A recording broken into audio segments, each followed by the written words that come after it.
महत्वपूर्ण प्रश्नों का प्रैक्टिस सेट। पहला प्रश्न है दोस्तों, नागर, द्रविड़ और बेसर क्या है? ऑप्शन है भारतीय उपमहाद्वीप के 3 मुख्य जाति समूह। दूसरा है कि 3 मुख्य भाषा वर्ग जिसमें भारत की भाषाओं को विभक्त किया जा सकता है। तीसरा है भारतीय मंदिर वास्तु की 3 प्रमुख शैलियाँ, या फिर भारत में प्रचलित 3 मुख्य संगीत घराने। तो सही उत्तर हो जाएगा ऑप्शन सी, भारतीय मंदिर वास्तु की 3 प्रमुख शैलियाँ। दोस्तों, नागर, द्रविड़ और बेसर भारतीय मंदिर वास्तुकला की 3 प्रमुख शैलियाँ हैं। नागर शैली समस्त उत्तरी भारत में प्रचलित है। ओडिशा के मंदिर शुद्ध रूप से इसी शैली के हैं। द्रविड़ शैली का प्रसार दक्षिण भारत में विशेषकर कृष्णा नदी और कुमारी अंतरीप के मध्य में था, और बेसर शैली का विकास नागर और द्रविड़ शैलियों के मिश्रण से हुआ है। अगला प्रश्न है दोस्तों कि किस वंश के राजाओं ने खजुराहो स्थित मंदिरों का निर्माण करवाया था? तो आप बिना विकल्प के भी इस प्रश्न का उत्तर बता सकते हैं कि खजुराहो के मंदिरों का निर्माण चंदेल वंश के शासकों द्वारा कराया गया था। ऑप्शन सी सही उत्तर है। अगला प्रश्न है दोस्तों, खजुराहो का मातंगेश्वर मंदिर समर्पित है किसको? विष्णु को, शिव को, सूर्य को या पार्वती को? तो सही उत्तर है खजुराहो का मातंगेश्वर मंदिर भगवान शिव को समर्पित है। ऑप्शन बी आपका सही उत्तर है। तो याद रखिएगा दोस्तों, खजुराहो का मातंगेश्वर मंदिर भगवान शिव को समर्पित है और इस मंदिर का निर्माण नागर शैली में हुआ है। अगला प्रश्न है, निम्नलिखित में से कौन सा मंदिर खजुराहो में नहीं है? कंदरिया महादेव, 64 योगिनी, दशावतार या चित्रगुप्त? तो सही उत्तर दशावतार मंदिर। दोस्तों, दशावतार मंदिर देवगढ़ ललितपुर उत्तर प्रदेश में है और ये मंदिर गुप्तकालीन है। शेष सभी मंदिर खजुराहो मध्य प्रदेश में है और चंदेल राजाओं द्वारा बनवाए गए हैं। अगला प्रश्न है दोस्तों, सूची 1 का सूची 2 के साथ सुमेलन करिए और दिए गए कोट के साथ सही उत्तर का चयन करिए। स्तूप, तो स्तूप जो है सांची का स्तूप विख्यात है। चित्रकारी, तो बाघ गुफाओं की चित्रकारी प्रसिद्ध है। कनिष्क की सिर विहीन मूर्ति, तो ये मथुरा से प्राप्त हुई है और दशावतार मंदिर आपका देवगढ़ में स्थित है। तो सही विकल्प हो जाएगा 2 1 4 3। यहाँ पर देखिए 2 1 4 3 आपका ऑप्शन बी सही उत्तर हो जाएगा। अगले प्रश्न पर आते हैं। महत्वपूर्ण प्रश्न है, निम्नलिखित में से किसका शिखर द्रविड़ शैली में बना हुआ है? आपको बताना है। बहुत ही महत्वपूर्ण प्रश्न है दोस्तों। इसमें आपको बताना है कि किसका शिखर द्रविड़ शैली में बना है। भीतरगांव मंदिर, ग्वालियर का तेली मंदिर, कंदरिया महादेव मंदिर या ओसिया मंदिर? तो सही उत्तर क्या हो जाएगा? ग्वालियर का तेली मंदिर, ऑप्शन बी। दोस्तों, ग्वालियर के तेली मंदिर का शिखर द्रविड़ शैली में बना है, जबकि अन्य स्थापत्य नागर शैली में बने हैं। इसकी वास्तु शैली में हिंदू और बौद्ध वास्तुकला का मिश्रण है। अगला प्रश्न है, निम्नलिखित में से किस केंद्र में 100 से अधिक बौद्ध गुफाएं हैं? अजंता, कार्ले, कन्हेरी या राजगृह? तो सही उत्तर आपका हो जाएगा कन्हेरी, ऑप्शन सी। दोस्तों, महाराष्ट्र में मुंबई शहर के पश्चिमी क्षेत्र में जो बसा बोरीवली है, इसके उत्तर में कन्हेरी की गुफाएं स्थित हैं। यहाँ पर 100 से अधिक गुफाएं उपलब्ध हैं जिनका निर्माण प्रथम शताब्दी ईसा पूर्व में किया गया था। अगले प्रश्न पर आते हैं। आबू का जैन मंदिर किससे बना है? तो ऑप्शन है आपके बलुआ पत्थर, चूना पत्थर, ग्रेनाइट या संगमरमर से? तो सही उत्तर है संगमरमर से बना हुआ है माउंट आबू का जैन मंदिर। दोस्तों, आबू के दिलवाड़ा जैन मंदिर संगमरमर के बने हैं, जिनमें से बिमल वशाही मंदिर का निर्माण गुजरात के सोलंकी शासक भीमदेव प्रथम के सामंत बिमल शाह के द्वारा कराया गया था। अगला प्रश्न है दोस्तों, एलिफेंटा के प्राचीन स्मारक हैं बौद्ध, जैन, शैव या फिर वैष्णव? इनमें से कोटों की सहायता से आपको बताना है। तो इसमें सही उत्तर क्या हो जाएगा? दोस्तों, बौद्ध और शैव। देखिए, ऑप्शन डी सही उत्तर हो जाएगा 1 और 3। कैसे? तो एलिफेंटा से 7 गुफा मंदिर प्राप्त हुए हैं, जिसमें हिंदू मंदिर मुख्यतः शिव से संबंधित मूर्तियां हैं और साथ ही यहाँ 2 बौद्ध गुफाएं भी हैं। तो ऑप्शन डी आपका सही उत्तर है। अगला प्रश्न है, एलिफेंटा के प्रसिद्ध शैल को काटकर बनाए गए मंदिरों का श्रेय दिया जाता है किसको? चालुक्यों को, चोलों को, पल्लवों को या फिर राष्ट्रकूटों को? तो सही उत्तर है, एलिफेंटा के शैल को काटकर बनाए गए मंदिरों का श्रेय राष्ट्रकूटों को दिया जाता है। ऑप्शन डी आपका सही उत्तर है। अगला प्रश्न है, निम्नलिखित में से कौन सी गुफा त्रिमूर्ति के लिए विख्यात है? अजंता, भाजा, एलिफेंटा या एलोरा? तो सही उत्तर है, एलिफेंटा गुफा से प्रसिद्ध त्रिमूर्ति शिव की प्रतिमा प्राप्त हुई है। ऑप्शन सी आपका सही उत्तर है।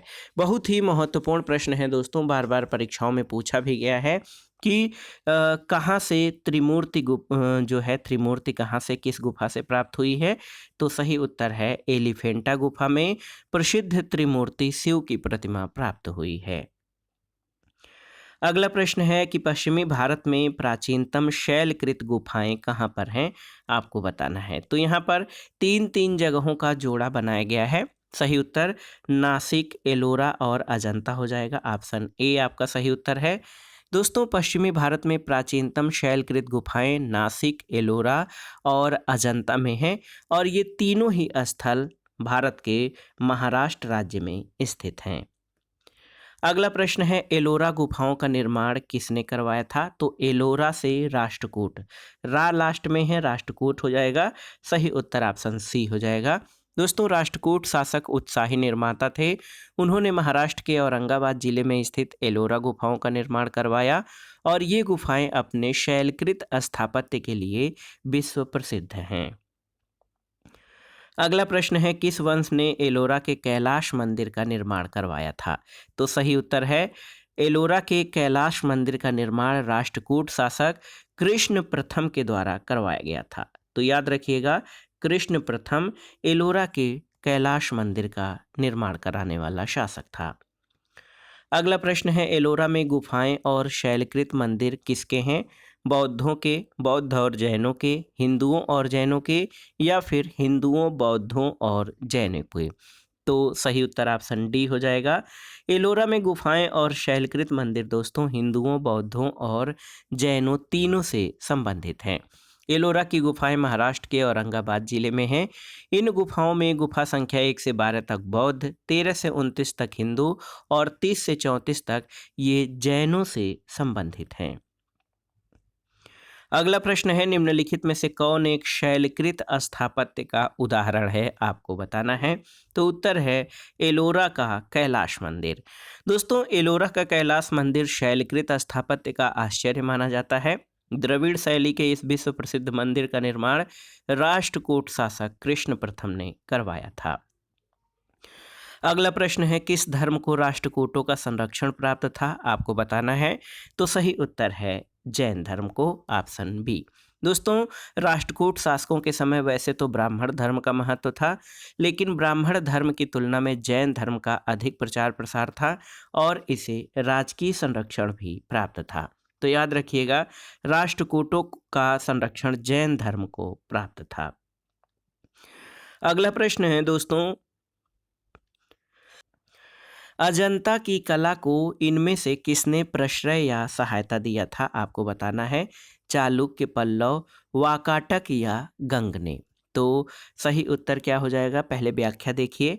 दोस्तों, अजंता की गुफाएं औरंगाबाद महाराष्ट्र में स्थित हैं। ये गुफाएं वाकाटक, गुप्त आदि शासकों के काल में निर्मित कराई गई थीं। तो महत्वपूर्ण प्रश्न इसमें है और आप जान लीजिए, इसमें चालुक्य और वाकाटक दोनों ही हो जाएंगे। ए और सी दोनों ही इस प्रश्न के उत्तर में आ जाएंगे, क्योंकि अजंता की जो कला है काफ़ी लंबे समय तक विकसित हुई है। इसमें इसका निर्माण काफ़ी लंबे समय तक हुआ था और आप जान लीजिए कि ये गुफाएं वाकाटक, गुप्त आदि शासकों के काल में निर्मित हुई थीं। अगला प्रश्न है, कोणार्क का सूर्य मंदिर किसने बनवाया था? आपको बताना है। तो शासक का नाम है नरसिंह देव बर्मन।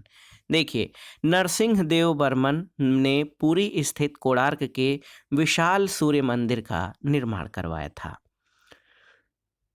अगला प्रश्न है दोस्तों, किसे काला या श्याम पैगोडा के नाम से जाना जाता है? शोर मंदिर, खजुराहो का मंदिर कोणार्क का सूर्य मंदिर या देवगढ़ का मंदिर? तो सही उत्तर कोणार्क का सूर्य मंदिर। इसे ब्लैक पैगोडा या काला पैगोडा के नाम से जाना जाता है। अगला प्रश्न है दोस्तों, मोढेरा का सूर्य मंदिर किस राज्य में स्थित है? तो मोढेरा का सूर्य मंदिर गुजरात में स्थित है। ऑप्शन बी आपका सही उत्तर है। और इसका निर्माण सोलंकी वंश के राजा भीमदेव प्रथम के द्वारा कराया गया था। अगला प्रश्न है, लिंगराज मंदिर कहाँ पर स्थित है? आपको बताना है। तो सही उत्तर है भुवनेश्वर में स्थित है लिंगराज मंदिर।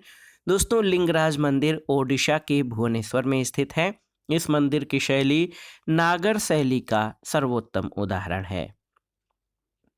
अगला प्रश्न बहुत ही आसान सा है कि जगन्नाथ मंदिर आपको बताना है किस राज्य में स्थित है। तो सही उत्तर है जगन्नाथ मंदिर ओडिशा के पुरी जिले में स्थित है। ऑप्शन बी आपका सही उत्तर है। और इस राज्य में प्रसिद्ध लिंगराज मंदिर भुवनेश्वर और कोणार्क सूर्य मंदिर पुरी में स्थित है। अगला प्रश्न है दोस्तों, भुवनेश्वर और पुरी के मंदिर किस शैली में निर्मित हैं? आपको बताना है। तो सही उत्तर है नागर। यहाँ पर ऑप्शन ए आपका सही उत्तर हो जाएगा। लिंगराज मंदिर भुवनेश्वर और कोणार्क सूर्य मंदिर पुरी ये नागर शैली में निर्मित हैं। अगला प्रश्न है दोस्तों, जगन्नाथपुरी मंदिर के गर्भगृह में भगवान जगन्नाथ, सुभद्रा और बलभद्र की मूर्तियां बनी हुई हैं किसकी? पत्थर की, धातु की, लकड़ी की या फिर कांच की? तो सही उत्तर क्या हो जाएगा? लकड़ी की। ऑप्शन सी आपका सही उत्तर है। दोस्तों, जगन्नाथपुरी मंदिर के गर्भगृह में भगवान जगन्नाथ, बलभद्र और सुभद्रा की मूर्तियां काष्ठ निर्मित यानी लकड़ी की हैं। ऐसी मान्यता है कि इन मूर्तियों का निर्माण स्वयं भगवान विष्णु द्वारा बढ़ई के रूप में किया गया था। अगला प्रश्न है, द्रविड़ शैली के मंदिरों में गोपुरम का तात्पर्य क्या है? तो आप जानते भी होंगे दोस्तों, गोपुरम तोरण के ऊपर बने अलंकृत और बहुमंजिला भवन को तोरण कहा जाता है।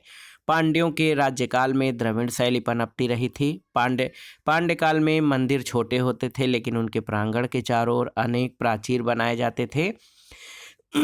ये प्राचीर सामान्य होते थे, लेकिन इनके प्रवेश द्वार, जिन्हें गोपुरम कहा जाता था, भव्य और विशाल और प्रचुर मात्रा में शिल्पकारिता से अलंकृत होते थे। पांड्यकालीन वास्तुकला की विशेषता मंदिर नहीं अपितु गोपुरम है। अगला प्रश्न है दोस्तों, महाबलीपुरम में रथ मंदिरों का निर्माण किसके द्वारा करवाया गया था? चोलों के द्वारा, पल्लवों द्वारा, चेदियों के द्वारा या चालुक्यों के द्वारा? तो सही उत्तर, महाबलीपुरम के रथ मंदिर का निर्माण पल्लव शासकों के द्वारा कराया गया था। तो याद रखिएगा, महाबलीपुरम में जो रथ मंदिर हैं उनका निर्माण पल्लव शासकों के द्वारा कराया गया और रथ मंदिर जो हैं वो एकाश्म पत्थर से निर्मित हैं। अगला प्रश्न है, निम्नलिखित में से कौन सा रथ मंदिर सबसे छोटा है? द्रौपदी रथ, भीम रथ, अर्जुन रथ या धर्मराज रथ? तो सही उत्तर है दोस्तों, द्रौपदी रथ जो है ये सबसे छोटा है। पल्लव कालीन जो मंदिर हैं, मामल्ल शैली में बने मंदिर या रथ हैं, ये एकाश्मक मंदिरों में द्रौपदी रथ सबसे छोटा है। इसमें किसी प्रकार का अलंकरण नहीं मिलता और ये सिंह और हाथी जैसे पशुओं के आधार पर टिका हुआ है। अगला प्रश्न है कि प्राचीन नगर तक्षशिला निम्नलिखित में से किसके बीच स्थित था? आपको बताना है। तो सही उत्तर तक्षशिला सिंधु और झेलम नदियों के बीच। ऑप्शन ए आपका सही उत्तर है। बहुत ही महत्वपूर्ण प्रश्न है दोस्तों आप सभी के लिए। तक्षशिला के बारे में तो हम ऐसे जान लेते हैं कि तक्षशिला जो है ये शिक्षा का केंद्र था, लेकिन ये तक्षशिला नगर ये सिंधु और झेलम नदियों के किनारे स्थित था, आप जान लीजिए। तक्षशिला की इतिहास में प्रसिद्धि का कारण उसका ख्याति प्राप्त शिक्षा का केंद्र होना था। अगला प्रश्न है, दिलवाड़ा का जैन मंदिर स्थित है कहाँ पर? तो ये माउंट आबू में स्थित है। माउंट आबू राजस्थान में दिलवाड़ा का जैन मंदिर है और ये सिरोही जनपद राजस्थान में है। इनमें सबसे प्रसिद्ध विमल वासाही मंदिर है। चालुक्य शासक भीमदेव प्रथम के सामंत विमल शाह ने इसे बनवाया था। अगला प्रश्न है प्रसिद्ध विरूपाक्ष मंदिर कहाँ पर स्थित है? तो सही उत्तर है विरूपाक्ष मंदिर कर्नाटक के हम्पी में स्थित है। याद रखिएगा, ऑप्शन सी आपका सही उत्तर हो जाएगा। तो दोस्तों विरूपाक्ष मंदिर कर्नाटक राज्य के हम्पी में है और ये मंदिर भगवान शिव को समर्पित है, जो यहाँ विरूपाक्ष के नाम से जाने जाते हैं।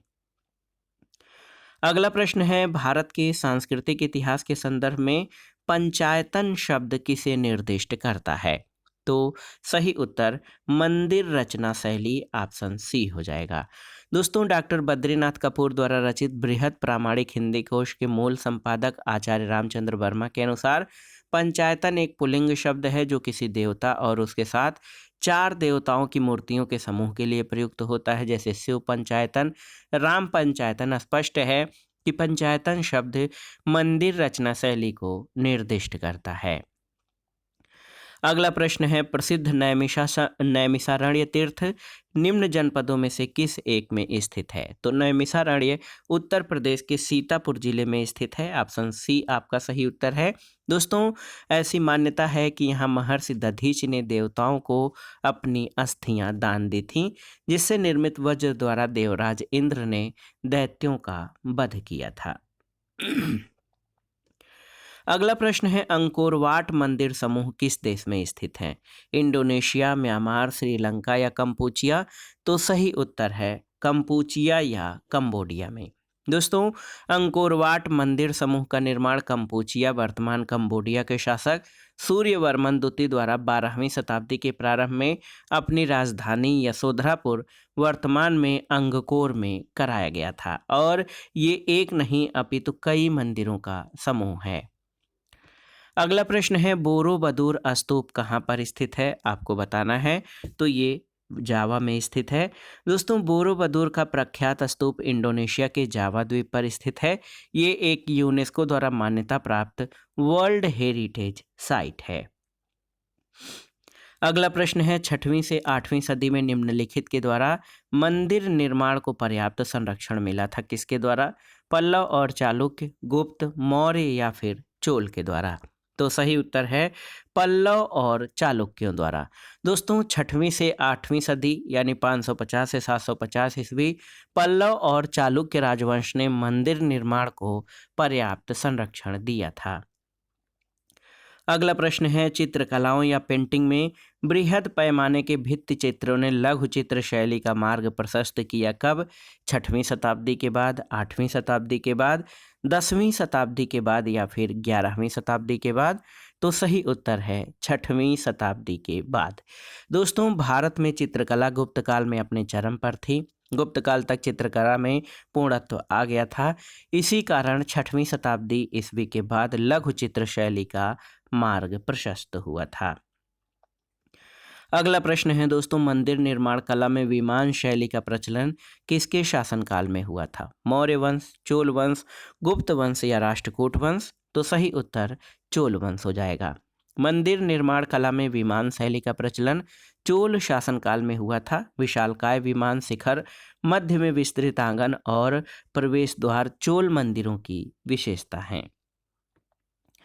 अगला प्रश्न है दोस्तों तंजौर के बृहद मंदिर का निर्माण किसके द्वारा करवाया गया था? तो दोस्तों तंजौर या तंजावुर को मंदिरों की नगरी कहना अधिक उपयुक्त होगा।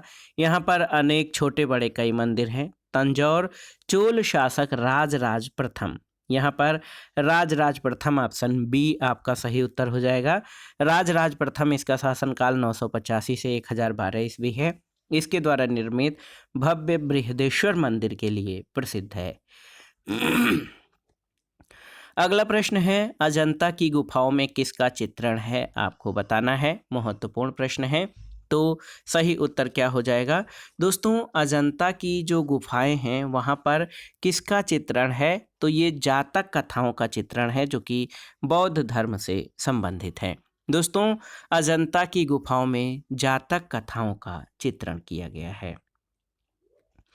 अगला प्रश्न है गोमतेश्वर की मूर्ति कहाँ पर स्थित है? पश्चिमी बंगाल, आंध्र प्रदेश, कर्नाटक या ओडिशा में? तो सही उत्तर कर्नाटक में स्थित है गोमतेश्वर की मूर्ति और इसका निर्माण चामुंड राय ने करवाया था।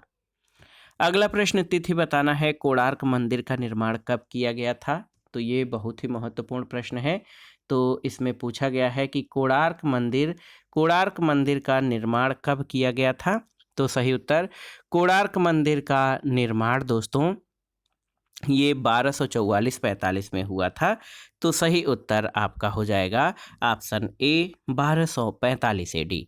दोस्तों, ओडिशा के कोणार्क मंदिर सूर्य देवता को समर्पित है, जो सामान्यतः काला पैगोडा के नाम से विख्यात है।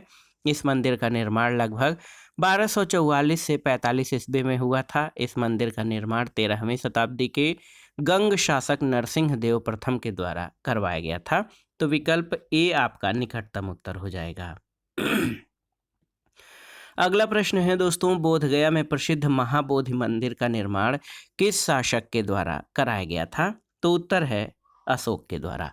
दोस्तों, बोधगया के प्रसिद्ध महाबोधि मंदिर का निर्माण प्रसिद्ध मौर्य शासक अशोक के द्वारा करवाया गया था और महाबोधि मंदिर बोधगया के उसी स्थान पर निर्मित है जहां भगवान बुद्ध को ज्ञान की प्राप्ति हुई थी। अगला प्रश्न है, तिरुपति मंदिर किस राज्य में स्थित है? तो तिरुपति का वेंकटेश्वर मंदिर आंध्र प्रदेश में स्थित है। याद रखिएगा, तिरुपति वेंकटेश्वर मंदिर आंध्र प्रदेश में है और ये मंदिर दक्षिण भारतीय मंदिर स्थापत्य का अद्भुत नमूना है। अगला प्रश्न है, महाबलेश्वर स्थित है कहाँ पर? तो सही उत्तर, महाबलेश्वर महाराष्ट्र में स्थित है और महाबलेश्वर महाराष्ट्र का सुंदर पहाड़ी नगर है। यहाँ झील तथा सुंदर बाग है और यह एक पर्यटक स्थल है। अगला प्रश्न है, संगम काल का सर्वाधिक महत्वपूर्ण नगर कौन सा था? आपको बताना है। अरिकामेडु, कावेरीपट्टनम, पुहार या मदुरै? तो सही उत्तर आपका हो जाएगा मदुरै, ऑप्शन डी। दोस्तों, कावेरीपट्टनम पुहार संगम युग में चोलों का प्रमुख बंदरगाह था। मदुरा या मदुरै पांड्यों की राजधानी थी और प्रथम और तृतीय संगम मदुरै में हुए थे। मदुरै संगम युग में सर्वाधिक महत्वपूर्ण था। ऑप्शन डी आपका सही उत्तर है। अगला प्रश्न है, निम्नलिखित में से कौन सा शिलालेख चालुक्य सम्राट पुलिकेशिन द्वितीय से संबंधित है? मस्की, हाथी गुम्फा, एहोल या नासिक? तो सही उत्तर एहोल अभिलेख, ऑप्शन सी। दोस्तों, एहोल प्रशस्ति चालुक्य सम्राट पुलिकेशिन द्वितीय से संबंधित है। यह लेख एक प्रशस्ति के रूप में है। इसकी भाषा संस्कृत है और इसकी लिपि दक्षिणी ब्राह्मी है। इस प्रशस्ति की रचना रवि कीर्ति के द्वारा की गई थी। अगला प्रश्न है, निम्नलिखित में से कौन सा विश्व धरोहर या वर्ल्ड हेरिटेज साइट नहीं है? खजुराहो के मंदिर, भीमबेटका की गुफाएं, सांची के स्तूप या मांडू का महल? तो सही उत्तर मांडू का महल। दोस्तों, आप जान लीजिए कि यूनेस्को की विश्व धरोहर सूची में मध्य प्रदेश के ऐतिहासिक स्थलों में खजुराहो के मंदिर, भीमबेटका की गुफाएं और सांची का स्तूप है। मांडू का महल इस सूची में शामिल नहीं है। अगला प्रश्न है, सोनगिरी जहां 108 जैन मंदिर बने हुए हैं, किसके सन्निकट स्थित है? दतिया, झांसी, ओरछा या फिर ललितपुर? तो सही उत्तर क्या हो जाएगा? दतिया, मध्य प्रदेश, ऑप्शन ए सही उत्तर हो जाएगा। आप जान लीजिए, सोनगिरी दतिया मध्य प्रदेश में है। ये दिगंबर जैनियों का पवित्र स्थान है और सोनगिरी के चारों ओर सफेद जैन मंदिर स्थापित हैं। अगला प्रश्न है, मंदिर स्थापत्य के बारे में निम्नलिखित में कौन से कथन सत्य हैं? आपको बताना है। पहला है, स्वतंत्र आधार चूना पत्थर के मंदिरों का उद्भव गुप्त काल में माना जाता है। सही है। लाड़खा जो कि एक प्रारंभिक मंदिर है, बादामी के चालुक्यों से संबंधित है। सही है। खजुराहो के मंदिरों में मंदिर के समस्त खंड आंतरिक और बाह्य रूप से जुड़े हुए हैं। सही है। कांची का कैलाशनाथ मंदिर द्रविड़ शैली का सबसे प्रारंभिक स्वतंत्र आधार का मंदिर है। तो ये आपका गलत है। तो यहाँ पर आपको बताना है कि कौन सा सही है। तो आप देख सकते हैं दोस्तों, देखिए, आप देख लीजिए, महत्वपूर्ण प्रश्न है ये। सही उत्तर 1, 2, 3 हो जाएंगे। यहाँ पर आप देखिए 1, 2, 3 सही हो जाएगा। तो देखिए, स्वतंत्र आधार के मंदिरों का उद्भव जो है दोस्तों, ये गुप्त काल में माना जाता है। लाड़खा एक जगह है जो कि एक प्रारंभिक मंदिर है, वादामी के चालुक्यों से संबंधित है। खजुराहो के मंदिरों में समस्त खंड आंतरिक और बाह्य रूप से जुड़े हैं। कांची का कैलाशनाथ या कैलाशनाथर मंदिर पल्लव कालीन स्थापत्य है और ये मंदिर राजसिंह शैली के चरमोत्कर्ष को व्यक्त करता है। इसमें द्रविड़ शैली के समस्त लक्षण विद्यमान हैं, लेकिन ये द्रविड़ शैली का सबसे प्रारंभिक स्वतंत्र आधार मंदिर नहीं है। इसका निर्माण नरसिंह वर्मन द्वितीय या राजसिंह के समय में प्रारंभ हुआ और इसके उत्तराधिकारी महेंद्र वर्मन द्वितीय के समय रचना पूर्ण हुई थी। अगला प्रश्न है, निम्नलिखित नगरों में से किस एक के निकट पलिताड़ा मंदिर स्थित है? आपको बताना है। तो पलिताड़ा मंदिर भावनगर में स्थित है। दोस्तों आप जान लीजिए, पलिताड़ा का पवित्र जैन मंदिर गुजरात के भावनगर जिले की शत्रुंजय पहाड़ियों पर अवस्थित है और ये मंदिर जैन तीर्थंकर आदिनाथ को समर्पित है। अगला प्रश्न है दोस्तों, प्राचीन भारत में गुप्त काल से संबंधित गुफा चित्रांकन के केवल 2 उदाहरण उपलब्ध हैं। इनमें से एक अजंता की गुफाओं में किया गया चित्रांकन है। गुप्त काल के चित्रांकन का दूसरा अवशिष्ट किस स्थान पर उपलब्ध है? बाघ गुफाएं, एलोरा गुफाएं, लोमस ऋषि की गुफा या नासिक गुफाएं? तो सही उत्तर है बाघ गुफाएं। दोस्तों गुप्त काल में गुफा चित्रांकन का दूसरा उदाहरण बाघ की गुफाएं हैं, जिनकी तिथि गुप्तकालीन है और इन गुफाओं के चित्र लोक जीवन से संबंधित हैं, जहां पर अजंता गुफाओं के चित्र बौद्ध धर्म से संबंधित हैं, जबकि लोमस ऋषि की गुफा मौर्यकालीन है, जो कि बराबर की पहाड़ियों में स्थित है, जो बिहार के जहानाबाद जिले में है, और नासिक गुफाएं सातवाहन काल की हैं। अगला प्रश्न है, भारतीय शिला वास्तु के इतिहास के संदर्भ में निम्नलिखित कथनों पर विचार कीजिए। यहाँ पर 3 कथन आपके दिए गए हैं, इसमें से आपको बताना है कि कौन से कथन सही हैं। देखिए, बादामी की गुफाएं भारत की प्राचीनतम अवशिष्ट शैलकृत गुफाएं हैं, सही नहीं है। बराबर की शैलकृत गुफाएं सम्राट चंद्रगुप्त मौर्य द्वारा मूलतः आजीविकों के लिए बनवाई गई थीं, ये भी सही नहीं है। और एलोरा में गुफाएं विभिन्न धर्मों के लिए बनाई गई थीं, तो केवल 3 आपका सही उत्तर है। दोस्तों आप जान लीजिए, बराबर की शैलकृत गुफा सम्राट अशोक ने आजीवक संप्रदाय के अनुयायियों को प्रदान की थी और इन गुफाओं में आप जान लीजिए कर्ण चौपड़, विश्व झोपड़ी और सुदामा गुफा प्रमुख है।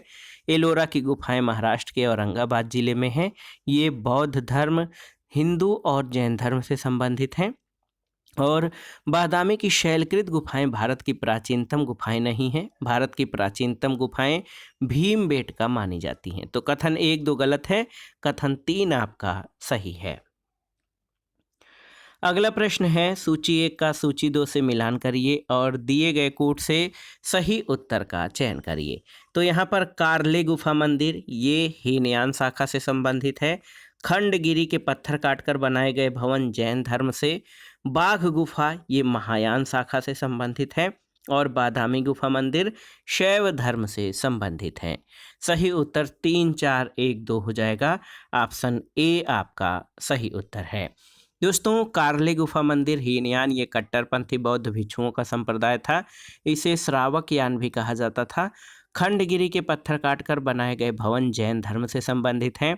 खंडगिरी ओडिशा और उदयगिरी में खारवेल ने जैनों के लिए बनवाए थे। बाघ गुफा बौद्ध महायान धर्म से संबंधित है और बादामी में चालुक्य पुलकेशिन प्रथम ने शैव मंदिर का निर्माण कराया था। अगला प्रश्न, सूची 1 का सूची 2 से सुमेलन करना है और दिए गए कोट से सही उत्तर का चयन करना है। इसमें स्थान और स्मारकों का चयन करना है। एलिफेंटा, तो याद रखिएगा एलिफेंटा जो है ये क्या है, ये गुफाएं हैं। श्रवण बेलागोला, याद रखिएगा श्रवण बेलागोला दोस्तों यहाँ पर मूर्ति है गोमतेश्वर की। खजुराहो, तो खजुराहो जो है ये आपका मंदिर हो जाएगा और सांची में स्तूप। तो 3, 4, 2, 1 यहाँ पर विकल्प देखते हैं। 3, 4, 2, 1 ऑप्शन बी आपका सही उत्तर हो जाएगा। अगला प्रश्न है, निम्नांकित जोड़ों में किसका सुमेलन है? तो इसमें केवल एक जोड़ा सुमेलित है, आपको बताना है। एलोरा की गुफाएं शक गलत है। मीनाक्षी मंदिर पल्लव ये भी गलत हो जाएगा। खजुराहो मंदिर चंदेल, तो आपने पढ़ा है खजुराहो मंदिर चंदेलों के द्वारा बनवाया गया था और डी भी आपका गलत हो जाएगा। तो एलोरा आधुनिक महाराष्ट्र के औरंगाबाद जिले में स्थित है। ये दोस्तों शैलकृत गुफा मंदिरों के लिए प्रसिद्ध है। ये गुफाएं विभिन्न कालों में बनी हैं, किंतु शकों से इनका कोई संबंध नहीं है। मीनाक्षी मंदिर पांड्यों द्वारा और महाबलीपुरम के मंदिर पल्लव शासकों द्वारा निर्मित किए गए हैं। खजुराहो मंदिरों की स्थापना चंदेलों के द्वारा की गई थी। अगला प्रश्न है, सूची 1 का सूची 2 से सुमेलन करना है और दिए गए कूट से सही उत्तर का चयन करना है। इसमें गुप्त मंदिर और उनके स्थानों का मिलान करना है। देखिए, महत्वपूर्ण प्रश्न है, ईंट निर्मित मंदिर, तो ये भीतरगांव का मंदिर ईंट निर्मित है। दशावतार मंदिर देवगढ़ में स्थित है। शिव मंदिर जो है ये भूमरा का शिव मंदिर है और विष्णु मंदिर एरण का विष्णु मंदिर है। तो 3, 2, 4 और 1 सही विकल्प हो जाएगा। 3, 2, 4, 1 ऑप्शन बी आपका सही उत्तर है। अगले प्रश्न पर आते हैं दोस्तों। अगला प्रश्न बहुत ही महत्वपूर्ण है। निम्नलिखित ऐतिहासिक स्थलों पर विचार कीजिए। तो यहाँ पर देखिए कि अजंता की गुफाएं, लेपाक्षी मंदिर, सांची स्तूप, इनमें से कौन सा भित्ति चित्रकला के लिए भी जाना जाता है? तो अजंता की गुफाएं और लेपाक्षी मंदिर 1 और 2 याद रखिएगा दोस्तों। अजंता की गुफाएं और लेपाक्षी मंदिर में भित्ति चित्रकला के साक्ष्य एकदम स्पष्ट हैं, किंतु सांची स्तूप में भित्ति चित्रकला के साक्ष्य स्पष्ट नहीं है। यहाँ पर स्थित तोरण द्वारों पर बुद्ध के जीवन की घटनाओं और जातक कथाओं का वर्णन है। चूँकि तोरण स्तूप के भाग के रूप में नहीं माने जा सकते हैं, इसलिए विकल्प बी आपका सही उत्तर हो जाएगा 1 और 2 में। अगला प्रश्न है, अजंता और महाबलीपुरम के रूप में ज्ञात 2 ऐतिहासिक स्थानों में कौन कौन सी बातें समान हैं? देखिए, दोनों एक ही समय काल में निर्मित हुए थे, सही नहीं है। दोनों एक ही धार्मिक संप्रदाय से संबंधित हैं, ये भी सही नहीं है। दोनों में शिलाकृत स्मारक है, ये आपका सही है। केवल और केवल 3। दोस्तों, महाराष्ट्र के औरंगाबाद जिले में अजंता की पहाड़ी स्थित है। इसका निर्माण ईसा पूर्व 2री शताब्दी से लेकर 7वीं शताब्दी ईस्वी तक हुआ है। 2री शताब्दी तक यहाँ हीनयान मत का प्रभाव था, उसके बाद महायान मत का। बुद्ध और बोधिसत्वों की प्रतिमाओं में अजंता की गुफाएं बौद्ध धर्म द्वारा प्रेरित और उनकी करुणामय भावनाओं से भरी हुई शिल्पकला और चित्रकला से ओतप्रोत हैं। और अजंता में स्थित जो मूर्तियां हैं वो एकास्मक पत्थर पर निर्मित हैं। महत्वपूर्ण प्रश्न है दोस्तों। जो अजंता में मूर्तियां हैं एकास्मक पत्थर पर निर्मित हैं। तो ये बहुत ही महत्वपूर्ण प्रश्न है आप सभी के लिए। देखिए, ये प्रश्न बहुत ही महत्वपूर्ण है। और एक और प्रसिद्ध तथ्य है कि जो नरसिंह वर्मन प्रथम थे, इनके समय में जिसकी उपाधि महामल्ल भी है, मामल्ल शैली का निर्माण हुआ था। इसके अंतर्गत 2 प्रकार के स्मारक बने, मंडप और एकास्मक मंदिर, जिनको रथ कहा गया। मामल्लपुरम या महाबलीपुरम में इस मंदिर के सभी स्मारक स्थित हैं और महाबलीपुरम में रथ मंदिर वैदिक परंपरा से संबंधित एकास्मक मंदिर हैं। अगला प्रश्न है दोस्तों, यहाँ पर मिलान करना है सूची 1 का सूची 2 से। हम्पी, तो ये कर्नाटक राज्य में स्थित हैं। नागार्जुनी कोंडा आंध्र प्रदेश राज्य में। शिशुपालगढ़ आपका ओडिशा में स्थित है। और अरिकामेडु पुडुचेरी। 2, 3, 4 और 1 ऑप्शन ए आपका सही उत्तर हो जाएगा। अगला प्रश्न है दोस्तों, ओडिशा में नष्ट होने से बचे निम्नांकित मंदिरों में सबसे बड़ा और सबसे ऊंचा मंदिर कौन सा है, आपको बताना है। ये प्रश्न भी बहुत ही महत्वपूर्ण है। सही उत्तर लिंगराज मंदिर। दोस्तों, ओडिशा के नष्ट होने से बचे जो मंदिर हैं, सबसे बड़ा और सबसे ऊंचा लिंगराज मंदिर है। इसका शिखर 180 फीट ऊंचा है। इसके शिखर पर आमलक और कलश है और इसके जगमोहन की छत पिरामिड आकार की है। और लिंगराज मंदिर ये शुद्ध नागर शैली में बना हुआ है। अगला प्रश्न है, महाबलीपुरम का सप्तरथ मंदिर बनवाया गया था किसके द्वारा? तो सही उत्तर है नरसिंह वर्मन के द्वारा।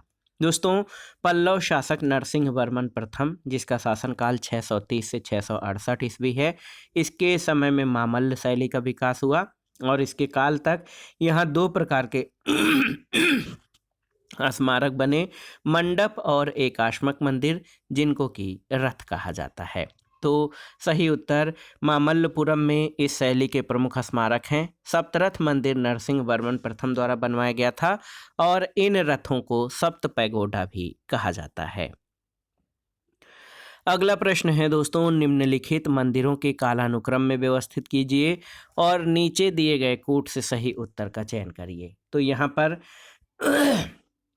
जो कालानुक्रम के अनुसार है मंदिरों का निर्माण, सप्त पैगोडा शैली, उसके बाद सप्त पैगोडा पहले स्थान पर आ जाएगा यानी 4। उसके बाद आपका आता है महाबलीपुरम का तटीय मंदिर, 3 हो जाएगा।